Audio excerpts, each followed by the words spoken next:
The Geography of Survival, a comparative study of the ultimate logistical chains. Chapter 2, Logistics, the Calories of Civilization. Act 2, The Anatomy. To fully comprehend the sheer magnitude and historical weight of our current logistical vulnerability, one must look far beyond the immediate, daily geopolitics of the Middle East and examine the ultimate environmental causes that have quietly dictated human history for millennia.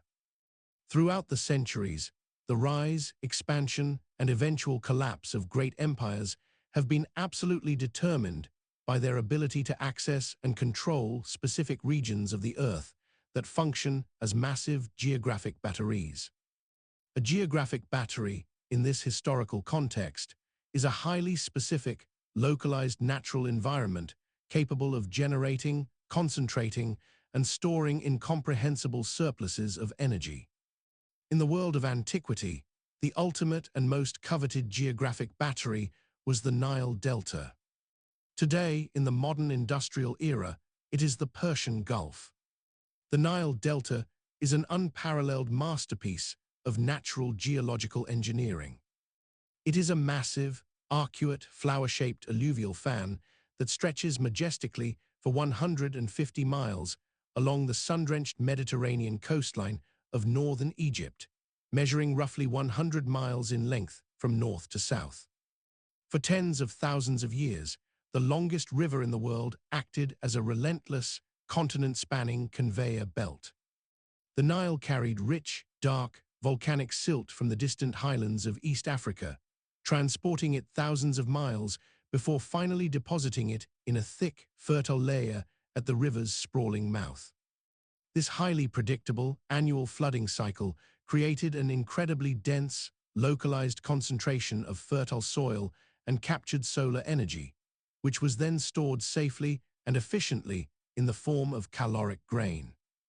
The Nile Delta possessed an agricultural energy density that far exceeded absolutely anything else in the known Mediterranean world.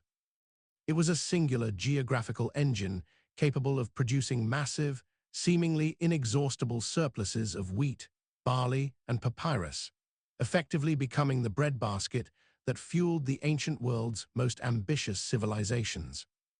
In the modern era, the Persian Gulf serves the exact same vital historical function, though its immense stored energy exists in a vastly different chemical state. The Gulf itself is a relatively shallow marine basin of Cenozoic origin, formed by the slow, grinding subduction of the Arabian tectonic plate beneath the towering Zagros Mountains. The current flooding of this basin only began roughly 15,000 years ago, driven by the rising sea levels associated with the Holocene glacial retreat. Over the course of millions of years, the organic remains of countless ancient marine organisms were trapped within this massive geological depression. Buried beneath millions of tons of accumulating sediment, this biological matter was brutally compressed by the crushing weight of the Earth and slowly cooked by intense geothermal heat into ultradense, energy-rich hydrocarbons. Just as the ancient Nile Delta frantically hoarded calories of wheat, the modern Persian Gulf hoards billions of joules of natural gas and liquid petroleum. Both of these distinct regions represent an extreme, almost unnatural concentration of raw power. Consequently, both regions demand the creation of a highly specialized, incredibly complex logistical apparatus to distribute the geographically locked power outward to the energy-deficient, densely populated centers of human civilization. However, the geography of energy production is utterly useless without the geography of movement. In the ancient world, the distribution of surplus energy and luxury goods from these distant geographic batteries was strictly governed by the inescapable meteorological rhythms of the Indian Ocean trade winds, universally known as the monsoons.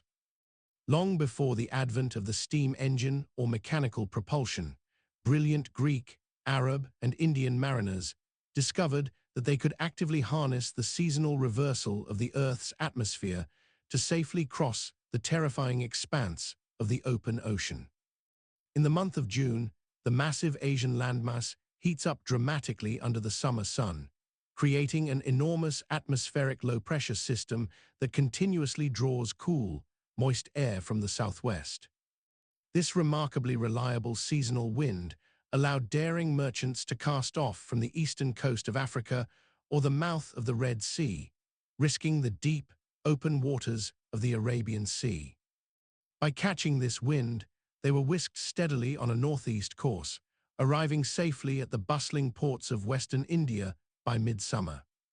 This direct route was a staggering improvement over the arduous 5,000-mile journey required to hug the desolate coastlines of Arabia and Persia. As autumn approaches and the great landmass begins to cool, the atmospheric cycle dramatically reverses itself completely. From October to November, dry, heavy air descends from the high Himalayas and blows relentlessly toward the southeast, providing a swift and incredibly steady wind that effortlessly carried the merchant fleets back toward the west. This dependable, biannual heartbeat of the planet allowed mariners to complete a perilous round-trip journey of many thousands of miles within a single calendar year.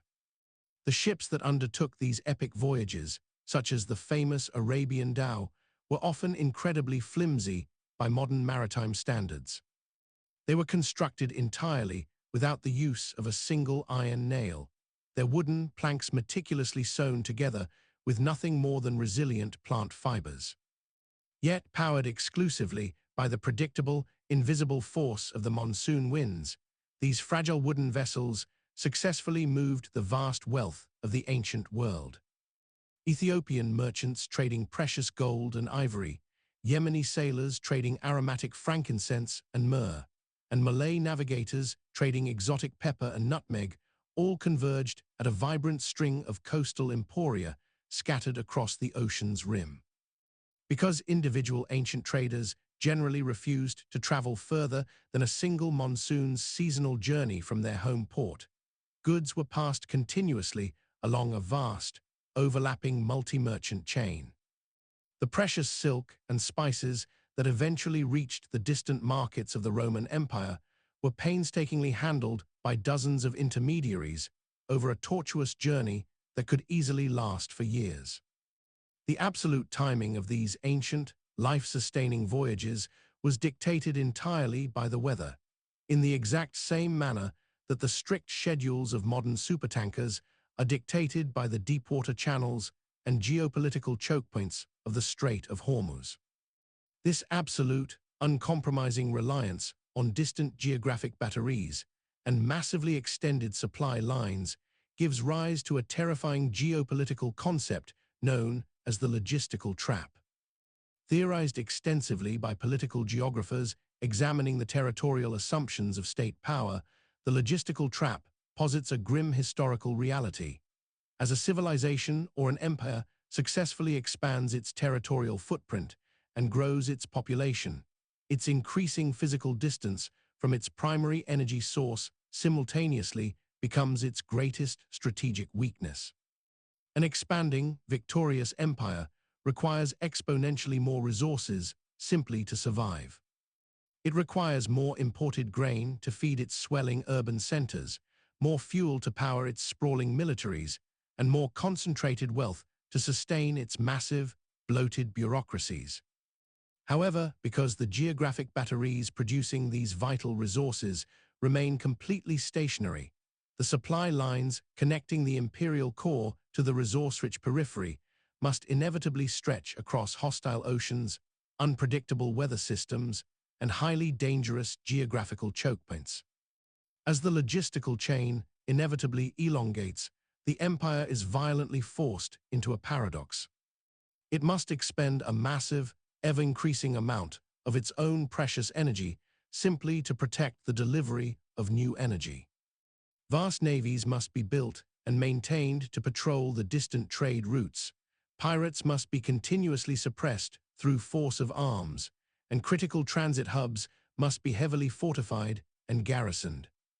The grand illusion of invincible imperial power effectively masks a profound, terminal vulnerability. The core of the empire becomes entirely decoupled from its own local environment, wholly incapable of surviving on domestic agricultural production alone. It becomes a permanent, desperate hostage to the periphery. Whether the empire is built upon the back of the Indian Ocean monsoon winds or the uninterrupted flow of liquid petroleum through the Persian Gulf, the logistical trap remains the ultimate, undefeated arbiter of its survival. Once the geographic path is threatened, the entire edifice begins to crumble rapidly under its own immense weight.